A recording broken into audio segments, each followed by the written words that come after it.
ہر وہ کام جو روافض کرتے ہیں ان میں سے کئی ایسے کام ہیں کہ نام نہاد اہل سنت .com غیر علمی، غیر کتابی، اصلی اور پکا جھالوی بابی انجینئر مرزا رافضی بھی لازمن کرتا ہے۔ اسے کہتے ہیں کھسیانی بلی کھمبا نوچے۔ جب آپ تو بیچارہ خود نہیں دے پا رہا اور بے بس ہو کر بدتمیزی کا لیول بڑھا کر اپنی وہی باتیں دہرا دیتا ہے۔ قادیان والے مرزے کی طرح جہلم کا یہ چھوٹا مرزا بھی جھوٹ بولنے سے باز نہیں آتا۔ آخر علامہ البانی رحمہ اللہ نے کب کہا کہ سیدنا علی رضی اللہ عنہ وردہ کے خلاف کھڑے ہونے والے صحابہ حق پر نہیں تھے؟ انہوں نے تو صرف خطا کی بات کی، اور خطا بھی ایسی جو معاف ہو بلکہ اس پر اجر بھی ہو۔ خطا پر ہونا اور چیز ہے، ناحق ہونا اور چیز ہے، کیونکہ مرزا خود تسلیم کر چکا ہے کہ امی عائشہ رضی اللہ تعالی عنہا تو درکنار، خود نبی کریم صلی اللہ علیہ وسلم کو بھی اس کی تفصیل معلوم نہ تھی۔ ہر لمحہ قرآن اور سنت کا ترجمان، فضیلت الشیخ توصیف الرحمن۔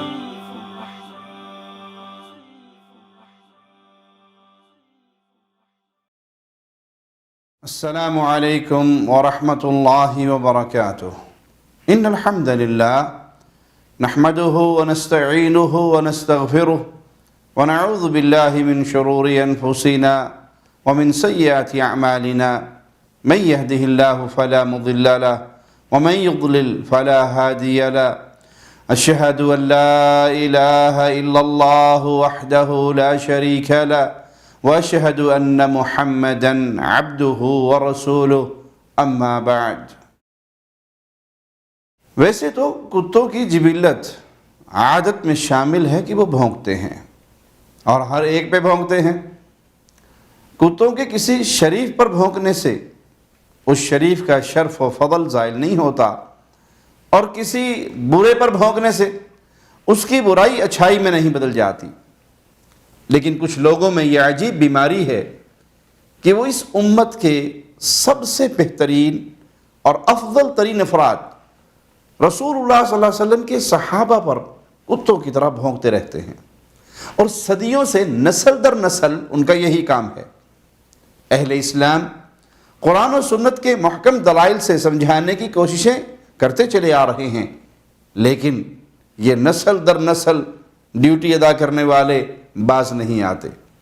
ایسے میں اگر ان کے ہاتھ کوئی روایت لگ جائے، چاہے وہ صحیح ہو یا ضعیف، بلکہ موضوعی کیوں نہ ہو، اس کو بیان کرتے ہوئے اس میں خوب مرچ مسالہ لگاتے ہوئے اس کا مفہوم بگاڑ کر پیش کرنے سے بالکل باز نہیں آتے، اور یہی ان کا باطل مذہب ہے۔ انہی روایات میں سے ایک کلاب حواب کے کتوں کے بھونکنے والی روایت بھی ہے، جسے روافض صدیوں سے ام المؤمنین سیدہ کائنات صدیقہ کائنات عائشہ سلام اللہ علیہا رضی اللہ تعالی عنہا طاہرہ مطہرہ کے خلاف پیش کر کے ان پر رسول اللہ صلی اللہ علیہ وسلم کی نافرمانی کی تہمت اور ان پر تبرج جاہلیت کے ارتکاب کی تہمت اور طرح طرح کے اعتراضات کرتے ہیں۔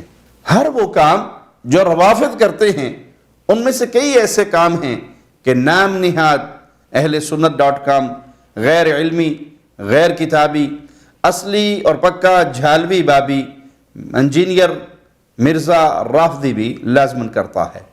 لبادہ سنیت کا اور کام رافضیوں والے۔ تو مرزا منگول اس میدان میں بھی روافض کے ساتھ انہی کی جگالی کرتا ہے، بلکہ کرتا چلا آ رہا ہے۔ ایسا نہیں کہ اہل علم نے مرزے کو سمجھانے کی کوشش نہ کی ہو، بہت کوششیں کی، لیکن یہ غیر علمی، غیر کتابی، مقلد بابی منگول سمجھنے کی کوشش ہی نہیں کرتا۔ علم حدیث میں اس کا کل مال و متاع بس یہی ہے کہ اسے فلاں نے صحیح کہا یا فلاں نے ضعیف کہا، اور اگر اس کے مطلب کی کوئی روایت ہو تو یہ مطلب ہی کسی بھی فلاں کے صحیح کہنے کو ہتھیار بنا کر دوسرے محدثین یا محقق علماء کے ضعیف قرار دینے پر کچھ توجہ نہیں دیتا۔ حقیقت میں اس غیر علمی، غیر کتابی، جھالوی بابی منگول میں اتنی صلاحیت ہے ہی نہیں کہ اصول حدیث اور اسماء و رجال کی روشنی میں اس روایت پر مکمل دراسہ کرے، تحقیق کرے اور پھر فیصلہ کر سکے۔ بس تقلیدی بابی بعض اہل علم کے اقوال کو اپنا ہتھیار بنا لیتا ہے، بقول راوی اور دروغ برگردن راوی یہ کہہ دیتا ہے کہ کسی نہ کسی نے تو اسے صحیح کہا ہے، یہ ہے اس کی علمی کتابی حیثیت۔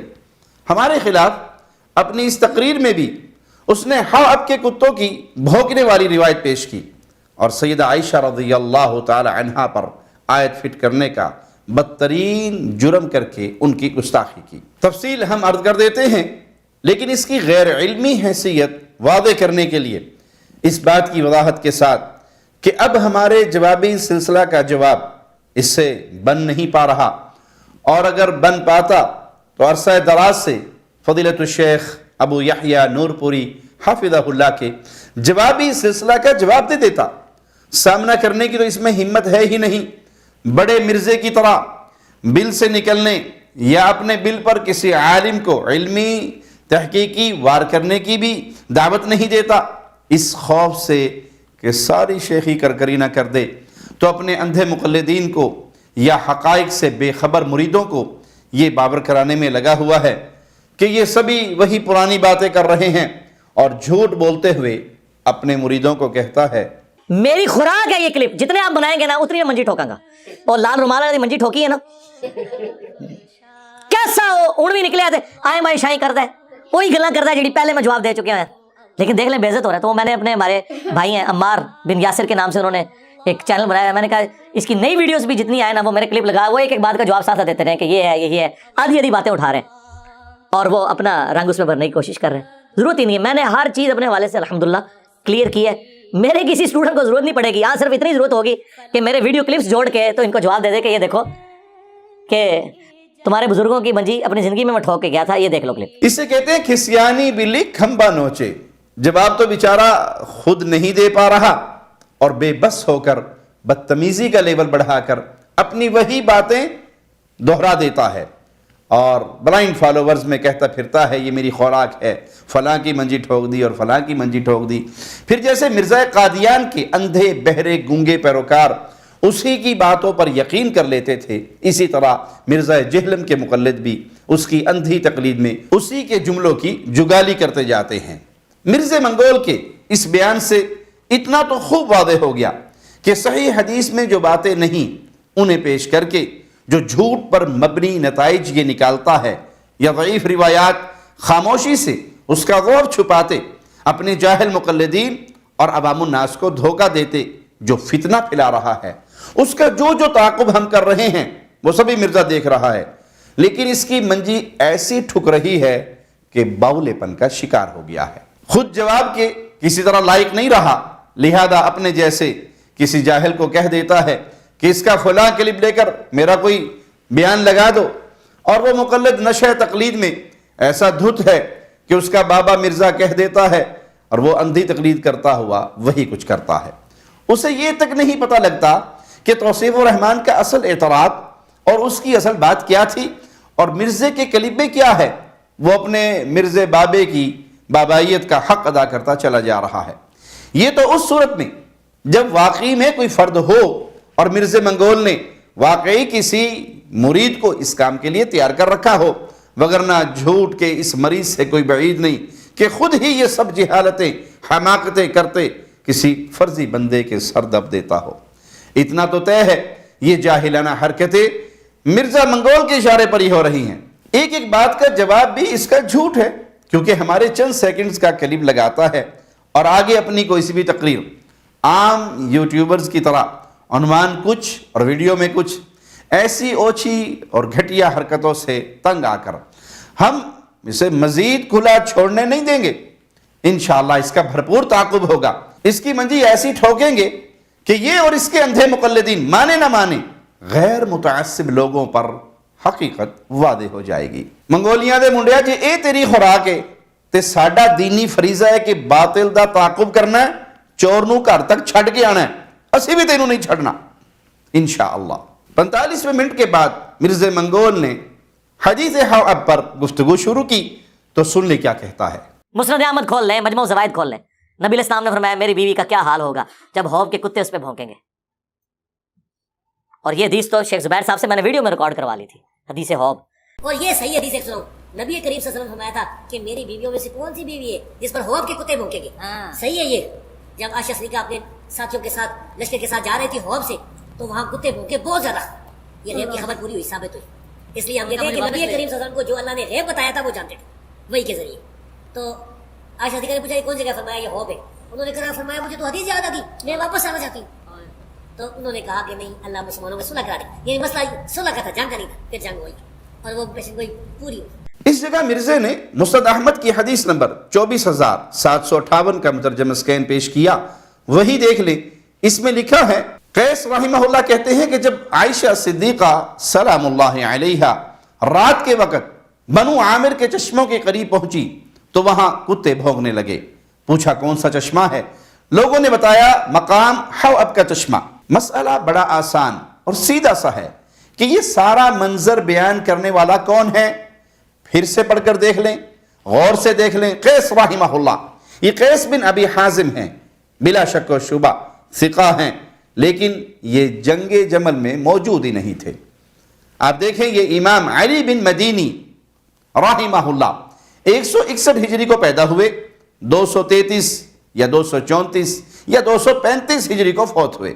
عظیم محدث, امام احمد بن حنبل, امام بخاری, امام ابو داؤد اور کئی جلیل القدر محدثین کے استاد. آپ نے اپنی کتاب العلل میں قیس بن ابی حازم رحمہ اللہ کے بارے میں فرمایا قیس نے ابو بکر, عمر, عثمان, علی, سعد بن ابی وقاص, زبیر, طلحہ بن عبید اللہ, جریر بن عبید اللہ, ابو مسعود البدری, مغیرہ بن شعبہ رضوان اللہ علیہ مجمعین سے احادیث سنی, اور بھی کئی نام گنوائے. تو علی بن مدینی سے کہا گیا ہؤلاء کلہم سمع منہم قیس بن ابی حازم سماعا, کیا ان سبھی صحابہ سے قیس نے واقعی سماع کیا ہے, سنا ہے؟ تو علی بن مدینی رحمہ اللہ نے فرمایا جی ہاں بالکل سنا ہے. ولولا ذلک لم نعد له سماعا, اور اگر ایسا نہ ہوتا تو ہم ان کے لیے یہ شمار نہ کرتے. قیل له شاہد الجمل, کیا قیس جمل میں بھی شریک ہوئے؟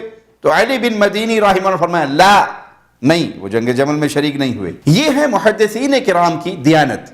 جن سے سماع ثابت ہے وہ بیان فرما دیا, اور جن سے ثابت نہیں وہ بھی بتا دیا. قیس بن ابی حازم رحمہ اللہ جب جمل میں شریک ہی نہیں تھے تو پھر انہوں نے یہ کیسے بیان کیا؟ کس سے سن کر بیان کیا؟ کس ذریعے سے جان کر بیان کیا؟ کہ سیدہ کائنات عائشہ سلام اللہ علیہا جب حوض پر پہنچی تھی تو وہاں کے کتے ان پر بھونکے تھے. تب ام المؤمنین عائشہ رضی اللہ تعالی عنہا نے یہ بات فرمائی کہ نبی علیہ السلام نے ان سے فرمایا تھا کہ تم میں سے ایک عورت کی اس وقت کیا کیفیت ہوگی جس پر مقام حوض کے کتے بھونکے گے. یہ دنیا کا دستور ہے, سبھی عقل مند اس بات کو تسلیم کرتے ہیں کہ عینی شاہد وہی بن سکتا ہے جو موقع پر موجود ہو. امام قیس بن ابی حازم رحمہ اللہ اس وقت وہاں نہیں تھے, وہ جمل میں شریک ہی نہیں تھے. چونکہ وہ یقینی طور پر ثقہ ہیں, اس لیے بعض اہل علم فرماتے ہیں کہ کسی سے سنا ہوگا, تو جب تک اس کسی کا پتہ نہیں چل جاتا کون ہے, کیسا ہے, تب تک یہ روایت وہی بھی رہے گی کہ سند کا منقطع یقینی ہے. تو جو لوگ اس ضعیف غیر ثابت شدہ روایت کو لے کر اہل ایمان کی ماں ام المؤمنین عائشہ صدیقہ سلام اللہ علیہا پر یوں بھونکتے چلے آ رہے ہیں, اور نسل در نسل گویا کہ اس ضعیف روایت اور غیر ثابت روایت میں انہیں بھونکنے کا حکم دیا گیا ہو. ان بھونکنے والوں اور مرزا منگول پر لازم ہے کہ اس دلیل کا علمی جواب دے کہ جب قیس وہاں موجود ہی نہیں تھے تو پھر ان کا مشاہدہ بیان کرنا بغیر کسی واسطے ذریعے کے کیسے ثابت ہو گیا. مطلب کے لیے علامہ البانی رحمہ اللہ کے پیچھے چھپتے پھرنے کا کوئی فائدہ نہیں, اور صرف اپنے رافضی مزاج کو تسکین پہنچانے کے لیے علامہ البانی رحمہ اللہ کا علمی مقام و مرتبہ بیان کرنے کا بھی کوئی فائدہ نہیں. وہ جتنے بھی بڑے عالم ہو, محقق ہوں, کبھی آئمہ محدثین اور آئمہ جرح و تعدیل کے برابر نہیں ہو سکتے. ایک مثال کے ذریعے بات کو سمجھ لیں. الحمدللہ اس مثال میں تو مرزا بھی ابھی تک ہمارے ساتھ متفق نظر آتا ہے. ہم سیدنا علی علیہ السلام کے تمام ثابت شدہ اور واقعی فضائل کو تسلیم کرتے ہوئے یہ بات اعلانیہ کہتے ہیں کہ وہ مشکل کشا حاجت روا نہیں ہیں. ان کے فضائل مناقب سب تسلیم ہیں، لیکن وہ مشکل کشا نہیں، حاجت روا نہیں. یہ تو میرا خالق و مالک ہے، وہی مشکل کشا ہے، وہی حاجت روا ہے. اب جو اس بات کی تردید کرنا چاہے تو اس پر لازم ہوگا کہ وہ کوئی ایسی دلیل پیش کر دے جس میں واقعی اس بات کا ذکر ہو، ثبوت ہو کہ مولا علی مشکل کشا بھی ہیں، حاجت روا بھی ہیں. لیکن اگر وہ شرکی عقائد کا حامل فرد اس دلیل پیش کرنے کی بجائے مولا علی کے فضائل خصائص بیان کرنا شروع کر دے تو آپ ہی بتائیں پھر اس کے بیان کردہ فضائل و خصائص سے سیدنا علی کا مشکل کشا ہونا کیا ثابت ہو جائے گا؟ نہیں، اور یقیناً نہیں. بالکل مرزا اگر اس روایت کو صحیح سمجھتا ہے تو اس پر لازم ہے کہ ہماری اصل دلیل کا جواب پیش کرے. جب قیس بن ابی حازم رحمہ اللہ وہاں موجود نہیں تھے تو پھر اپنا مشاہدہ کیسے بیان فرما رہے ہیں؟ ان کا سورس آف نالج کیا تھا؟ اس کا جواب دو. بات کو سمجھنے کی کوشش کرے. تعصب و جانبداری، ضد و انا پرستی، ذاتی خواہشات و جذبات اور گھمانا پھرانا دین نہیں بلکہ دینی تقاضوں کی مخالفت ہے. اب مرزا اس کے جواب میں کرتا کیا ہے؟ شیخ البانی رحمہ اللہ، شیخ زبیر رحمہ اللہ کے فضائل، ان کے علمی محاسن، کارنامے گنوانا شروع کر دیتا ہے.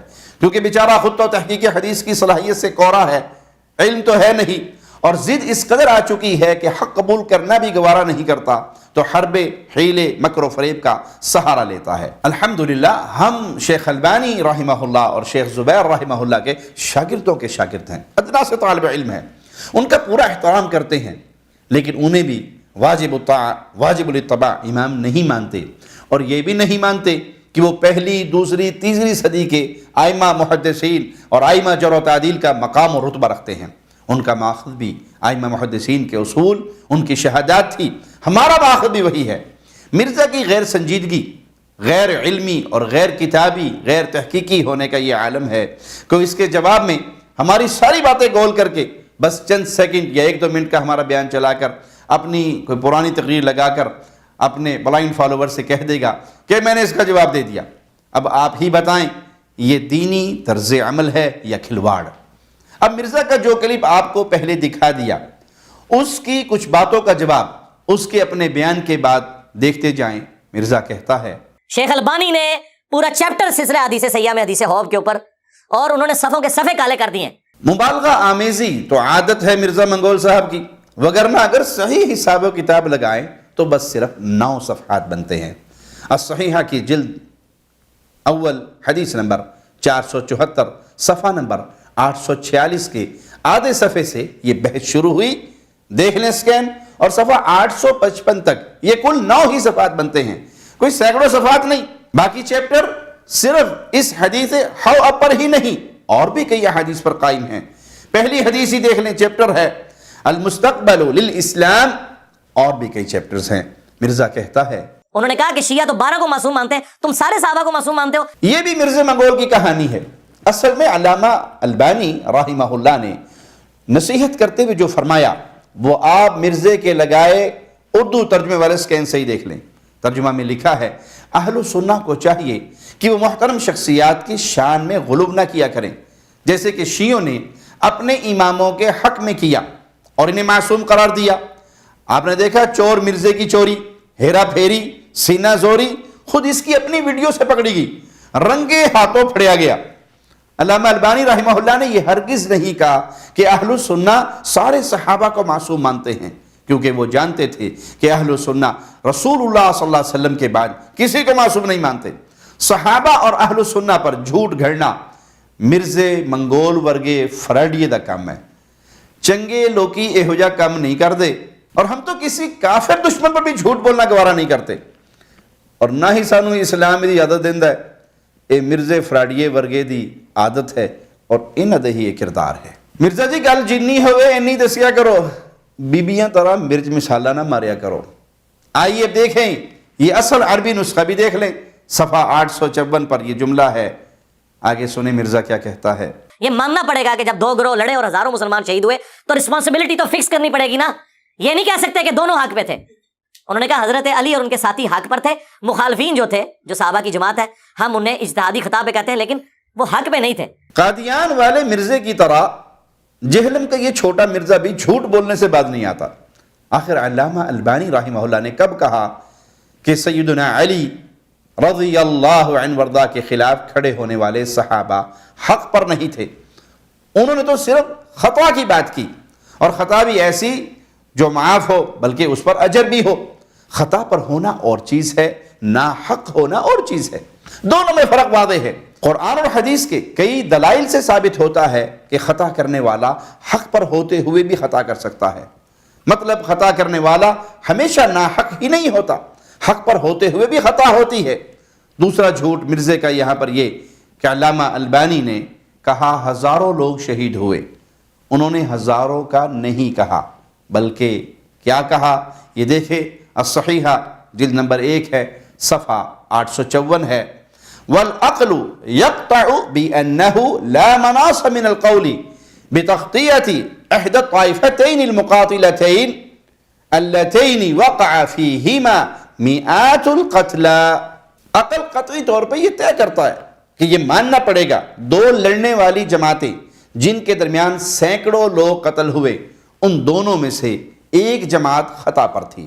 دیکھ لیں، بات تو خطا کی ہے، اور میات القتلہ کا مطلب سینکڑوں شہید بنتا ہے، منگول صاحب ہزاروں نہیں بنتا۔ یہ بات بھی نوٹ کر لیں کہ ہمارے سامنے صحیح یا حسن سند سے ابھی تک کوئی ایسی روایت نہیں آئی کہ سینکڑوں لوگ شہید ہوئے تھے۔ یہ تاریخ کی بے سند اور غیر ثابت شدہ روایات ہیں۔ چونکہ ہم صحیح سند ثابت شدہ روایت ہی تسلیم کرتے ہیں، تو سینکڑوں شہادت والی بات سے تو ہم متفق نہیں۔ مرزا کا علامہ البانی پر جھوٹ تو پکڑا گیا کہ انہوں نے سینکڑوں کہا، اور مرزا منگول نے سینکڑوں کو ہزاروں مسلمان شہید بنا دیا۔ جی نہیں، انہوں نے ایسا نہیں کہا۔ آگے مرزا نے اجتہاد والی حدیث پر جو جہالت کے نمونے چھوڑے، انشاءاللہ ان کا بھی ہم جواب الگ سے دیں گے۔ اب کے کتوں والی ایک روایت اور بھی ہے جو ابن عباس رضی اللہ عنہما سے مروی ہے۔ امام ابو حاتم الرازی رحمہ اللہ نے اور امام جرح و تعدیل ابو زرع الرازی رحمہ اللہ نے اس روایت کو منکر کہا ہے۔ ان کی کتاب العلل میں ان کے بیٹے نے فرمایا، میں نے اپنے والد سے اس حدیث کے بارے میں سوال کیا تو انہوں نے کہا، لم یروی هذا الحدیث غیر عصام وهو حدیث منکر، یہ حدیث عصام کے علاوہ کسی نے روایت نہیں کی اور یہ منکر روایت ہے۔ امام ابو زرع رحمہ اللہ نے بھی یہی فرمایا کہ منکر روایت ہے۔ امام ابو حاتم رحمہ اللہ سن 195 ہجری کو پیدا ہوئے اور 277 ہجری کو فوت ہوئے، اور امام ابو زرع رحمہ اللہ 264 ہجری کو فوت ہوئے۔ عرض کرنے کا مقصد کہ یہ متقدمین نے اس روایت پر کلام کیا اور اسے منکر قرار دیا، اور متقدمین کے فیصلوں کو ترجیح حاصل ہے متاخرین کے مقابلے میں، بالخصوص دور حاضر کے محققین کے مقابلے میں۔ باقی روایت اگر صحیح بھی ہو تب بھی اس سے ام المؤمنین عائشہ صدیقہ سلام اللہ علیہا کی شان اقدس پہ ایک حرف بھی وارد نہیں ہوتا، کیونکہ مرزا خود تسلیم کر چکا ہے کہ امی عائشہ رضی اللہ تعالی عنہا تو درکنار، خود نبی کریم صلی اللہ علیہ وسلم کو بھی اس کی تفصیل معلوم نہ تھی۔ مرزے کے کلپ کا عنوان ہے جنگ جمل، سیدہ عائشہ صدیقہ اور حواب کے ڈوز والی حدیث 6 منٹ کے بعد سنیں۔ اسی کا ایک طریق جو ہے مسند البزار میں جو موجود ہے 3273، اس میں بڑے خطرناک الفاظ ہیں۔ نبی صلی اللہ علیہ وسلم کہتے ہیں، کاش مجھے معلوم ہو جاتا کہ میری کون سی بیوی ایسی ہے کہ جو زیادہ بالوں والے اونٹ پر سوار ہوگی، ایسے اونٹ پر جس کے چہرے پہ بہت زیادہ بال ہوں گے اور اس کے دائیں اور بائیں بہت مسلمان قتل ہوں گے۔ کاش مجھے معلوم ہو جاتا وہ میری کون سی بیوی ہوگی، اور وہ پھر اس جنگ سے بال بال بچے گی۔ یعنی نبی صلی اللہ علیہ وسلم نے بھی پریڈکشن دے دی کہ عائشہ بچ جائے گی، باقی لوگ تو چلے شہید ہو گئے، یہ بچ جائے گی۔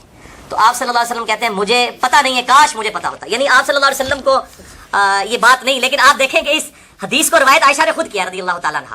خطرناک کیا ہے یہ تو مرزا نے نہیں بتایا، لیکن مرزا 4-5 بار کہہ گیا کہ نبی علیہ السلام نے فرمایا کاش مجھے معلوم ہوتا، مجھے پتہ نہیں۔ رہا معاملہ امی عائشہ کا روایت کرنا، وہ ثابت ہی نہیں۔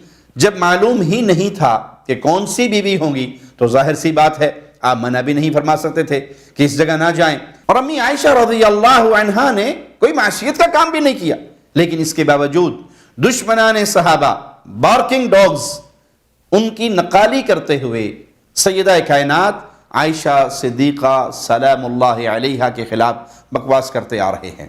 پھر یہ روایت تو ضعیف ہونے کے باوجود واضح کرتی ہے جب مومنوں کی ماں کو اس کا علم ہوا کہ یہ حوض کا چشمہ کنواں یا پانی ہے تو فوراً واپسی کا ارادہ فرمایا۔ خود مرزا نے الصحیحہ کا مترجم جو سکین لگایا اس میں لکھا ہے، لیکن سیدنا زبیر رضی اللہ عنہ وارضاہ نے ان سے کہا عسى اللہ عز وجل ان یصلح بکی بین الناس، ممکن ہے اللہ تعالی آپ کی وجہ سے لوگوں میں صلح کروا دے۔ تو اس ضعیف روایت کے مطابق بھی یہی بات واضح ہوتی ہے کہ ام المؤمنین عائشہ سلام اللہ علیہا کو سیدنا علی علیہ السلام سے کسی قسم کا کوئی بغض نہیں تھا، اور وہ جنگ کی نیت سے بھی نہیں نکلی تھی، وہ تو بس صلح کروانا چاہتی تھی کہ اپنی حیثیت و مقام میں فریقین کے نزدیک بالاتفاق قابل عزت و شرف ہیں اور واجب الاحترام ہیں، ایک عظیم ہستی ہیں، تو اپنے اس مقام کے ذریعے وہ ان دونوں گروہوں میں صلح کروا دے۔ خلاصہ کلام کہ روایت ثابت نہیں اصول محدثین اور متقدمین محدثین کے نزدیک، اور اگر فرض کر لیں کہ یہ صحیح بھی ہے تو نہ ہی یہ سیدہ عائشہ کے خلاف ہے نہ ہی اہل اسلام کے موقف کے خلاف، والحمدللہ حمدا کثیرا۔ ہاں یہ بات ضرور ہے کہ جو لوگ اسے لے کر بشرط صحت روایت اب کے کتوں والی ڈیوٹی ادا کر رہے ہیں، نسل در نسل اسے فریضہ سمجھتے ہیں، ان کے باطل پروپیگنڈے کے ضرور خلاف ہے۔ باقی تفصیل انشاءاللہ اللہ نے چاہا تو ہم پھر بیان کریں گے۔ اقول قولی ھذا واستغفر اللہ لی ولکم ولسائر المسلمین۔ ہر لمحہ قرآن اور سنت کا ترجمان، فضیلت الشیخ توصیف الرحمان۔